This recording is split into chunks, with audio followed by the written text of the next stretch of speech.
जाति पात पूछे नहीं कोई, हरि को भजे सो हरि का होई। करीब 600 साल पहले जब संत रविदास ने समाज की सच्चाई को बताया था, तब समाज कट्टर जातिवाद में विभाजित था।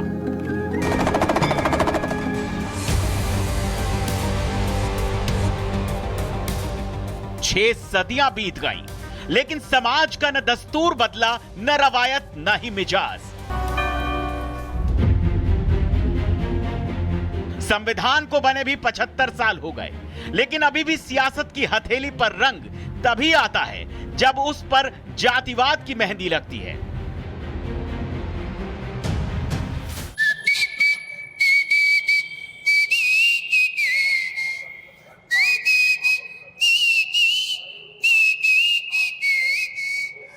सीताराम जय जय सिया राम, जय सिया राम जय जय हनुमान। ध्यान अब न हरि में है न हरि के बंदों में, क्योंकि सियासत का काम तो वोट बैंक से चलता है।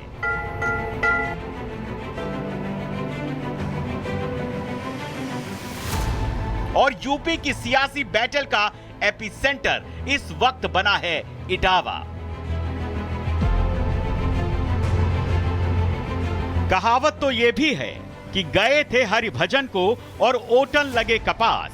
इटावा में भी भगवान विष्णु की कथा पलक झपकते ही कांड में तब्दील हो गई, क्योंकि व्यासपीठ पर बैठे कथावाचक यदुवंशी थे।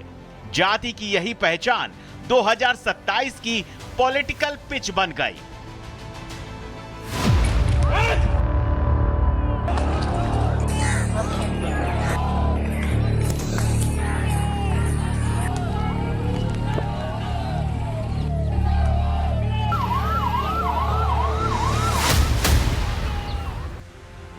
कथावाचक मुकुट मणि के साथ बदसलूकी की गई, मुकुट मणि की चोटी काट दी गई। साथ ही संत सिंह यादव के साथ भी बदसलूकी हुई। व्यासपीठ से चली यही जंग सियासत की शक्तिपीठ बन गई। अखिलेश यादव को इस आपदा में अवसर दिखा और उन्होंने लपक लिया। अखिलेश यादव को इसमें सियासी संजीवनी दिख रही थी। यही नहीं, पहले अखिलेश यादव ने संतों का सम्मान किया, फिर उन्होंने जाति की पहचान को लेकर राजनीतिक अस्त्र चलना शुरू कर दिया। इटावा का चोटी कांड भले ही उत्तर प्रदेश की सरहद से निकला, लेकिन यूपी की सियासत से लेकर बिहार की राजनीति तक को प्रभावित कर रहा है। वोट बैंक की सियासत के दो बड़े स्तंभ ब्राह्मण और यादव, दोनों के समीकरण भी हिलने लगे हैं। यूपी की आबादी में 2.5 करोड़ यानी 11% ब्राह्मण हैं। यूपी की आबादी में 3 करोड़ यानी 12% यादव हैं। 115 सीटों पर ब्राह्मण का प्रभाव है। 60 सीटों पर ब्राह्मण जीत का दांव चलते हैं। 2022 में यूपी में 52 ब्राह्मण विधायक जीते। 52 में से 46 बीजेपी के विधायक हैं। जाति की सियासी सफलता का यही स्ट्राइक रेट राजनीतिक पार्टियों को जाति वाली मेहंदी लगाने पर मजबूर कर जाता है। भारतीय जनता पार्टी और आरएसएस के लोगों ने जाकर के उस घर परिवार के लोगों को बिगाड़ा है। आप जानकारी करिए। और कथा ये पहली बार उस गांव में नहीं हुई। पहले भी जिन्होंने कथा की थी वो किस जाति के थे? अगर ये सवाल उठता है तो वो लोग जातिवादी हैं जिन्होंने भगवान श्री राम जी की जाति बताई। वो बहुत घोर जातिवादी लोग हैं। ये वोट बैंक के लिए लोग कब तक और कितना बांटेंगे देश को?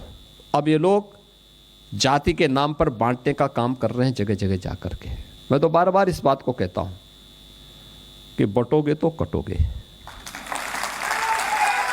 एक रहोगे तो नेक रहोगे।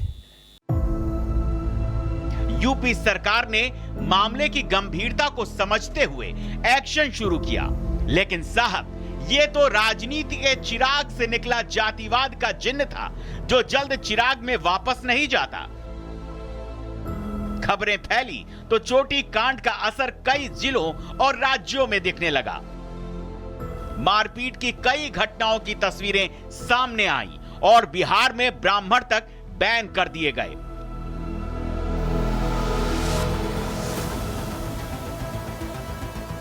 समाजवादी पार्टी ने इस मुद्दे को यूपी की सियासत में नई प्रयोगशाला के तौर पर बनाने की कोशिश की, लेकिन समाजवाद वर्सेस नमाजवाद की एक लाइन ने विपक्ष के प्रहार और पॉलिटिकल धार दोनों को कुंद करके रख दिया।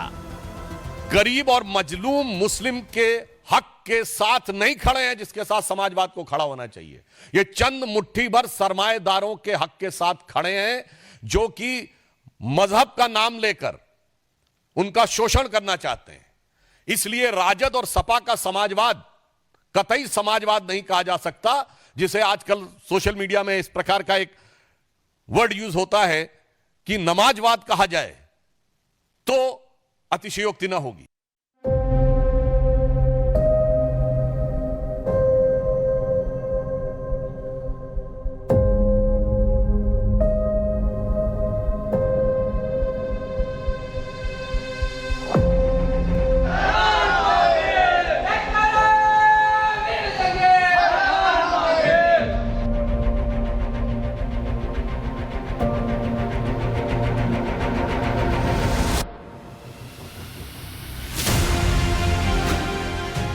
इटावा से मुजफ्फरनगर की दूरी करीब 426 किलोमीटर है, लेकिन उत्तर प्रदेश के ये दो जिले इस वक्त यूपी की सियासत में राजनीतिक कंपन के एपिसेंटर बने हुए हैं।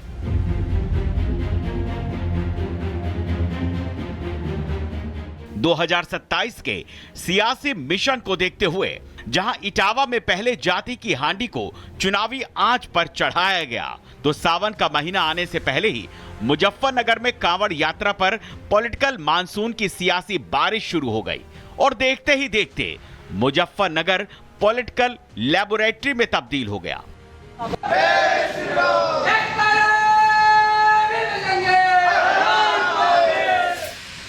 कावड़ को सनातन संस्कृति में शिव शक्ति के वरदान से जोड़ा जाता है, लेकिन आज वही कावड़ राजनीति का सबसे हॉट टॉपिक बन गया है।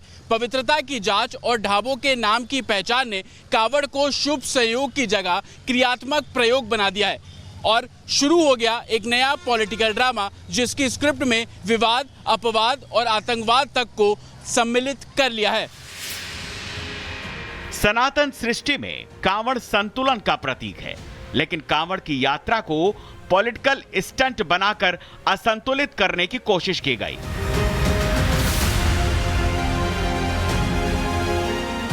कांवड़ और कांवड़ यात्रा सनातनियों के लिए शिव शक्ति के संयोग के साथ सावन का वो त्योहार है जिसमें पवित्रता सर्वोपरि है।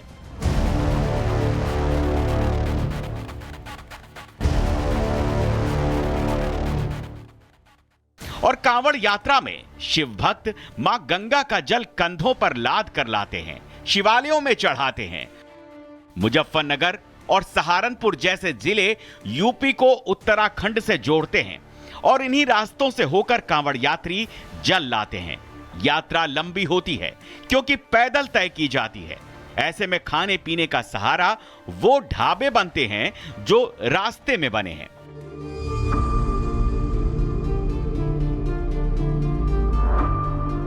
इन्हीं ढाबों की पवित्रता की जांच को लेकर विवाद की शुरुआत हुई।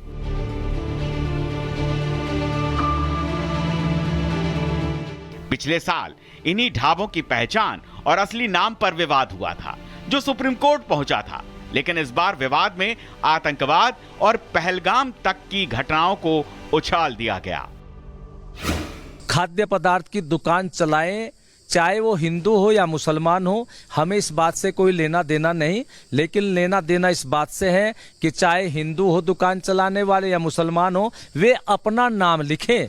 लेकिन कोई भी मुसलमान सनातन धर्म के देवी देवताओं का, उनका सनातन धर्म के लोगों का नाम लिखेगा तो ये हम लोग बर्दाश्त नहीं करेंगे, क्योंकि हमारी संस्कृति का विषय है। सरकार के आदेश का पालन कराना प्रशासन का काम है, ठीक है, सिविलियंस का काम नहीं है। सिविलियन जाएं और लोगों को टेरराइज करें, पैंटे उतरवाएं कर्मचारियों की, उसके बाद जो भी वो करें, वो उसके आगे का हाल तो मुझे पता नहीं, लेकिन वो भी टेरराइज कर रहे हैं। पहलगाम के आतंकियों ने भी पैंटे उतरवा के देखी।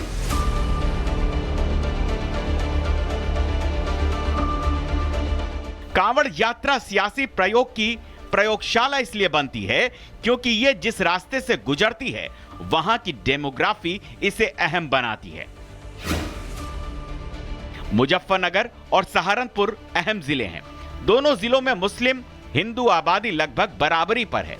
मुजफ्फरनगर में 57.51% हिंदू और 41.30% मुस्लिम आबादी है, तो सहारनपुर में 56% हिंदू और 41.95% मुस्लिम आबादी रहती है। अब डेमोग्राफी का यही समीकरण पॉलिटिकल स्टंट की वजह बनता है। मुजफ्फरनगर और सहारनपुर दोनों ही जिलों को मिलाकर करीब 13 विधानसभा की सीटें विधानसभा में प्रतिनिधित्व करती हैं और 2024 का परिणाम बताता है कि कैसे समाजवादी पार्टी ने धार्मिक समीकरण साधकर संजीव बालियान को हराया और हरेंद्र मलिक यहां से सांसद बने। पॉलिटिकल पंडित मानते हैं कि चुनावी रण में मुस्लिम एक मुश्त वोट डालता है, लेकिन सनातनियों का वोट जाति और धर्म को देखकर बढ़ता है, विभाजित होता है और अब 42% की आबादी की इसी एकता की वजह से कांवड़ यात्रा में इंटरेस्ट अखिलेश यादव को भी है।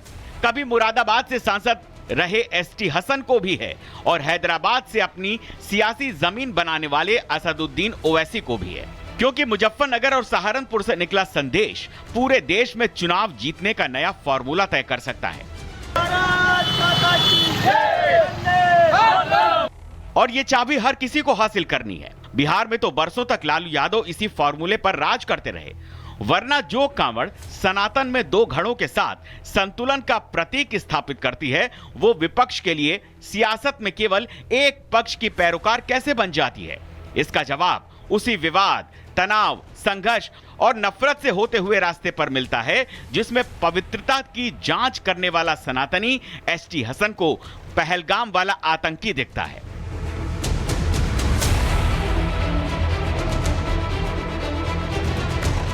आध्यात्म में जब आतंकवाद दिखने लगे तो उस सियासी चश्मे को तोड़ने में वक्त नहीं लगता, क्योंकि वो खुद ब खुद टूट जाता है। राजनीति में सारा खेल परसेप्शन का होता है। माहौल बनता है और रातों रात सत्ता से लेकर भावना बदल जाती है।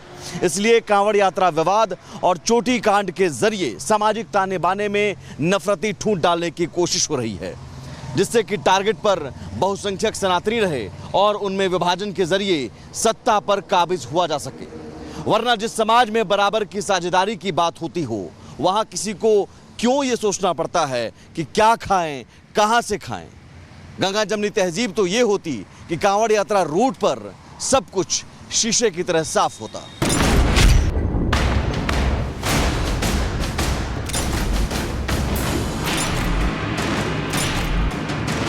कांवड़ यात्रा पहचान विवाद में हैदराबाद से दम भरने आए ओवैसी उस वक्त एक्सपोज हो गए जब उनके बयान वाला गोपाल तजम्मुल निकला।